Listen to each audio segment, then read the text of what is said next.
Здравейте и добре дошли в Language Box PG, езиково училище онлайн. Днес ще се запознаем с видовете местоимения.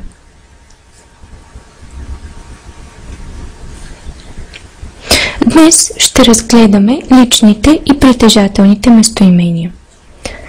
На английски разграничаваме два вида лични местоимения. Едните наричаме subject pronouns, а другите object pronouns. Най-напред ще започнем с разликата между тези два вида лични местоимения. Тези, които наричаме subject pronouns, са лични местоимения, които изпълняват функцията на подлог в изречението. В нашите примери по-долу те са дадени в по-тъмен шрифт и забелязваме, че се намират дори в началото на самото изречение.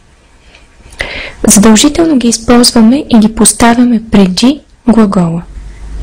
I, аз, we, ние, they, те. Нека да прочетем целите изречения.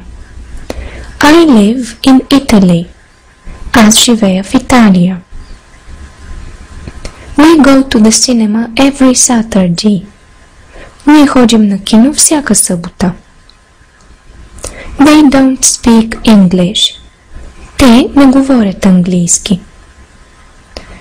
Подлогът в изречението откриваме, като отговорим на въпроса кой. I live in Italy. Аз живея в Италия.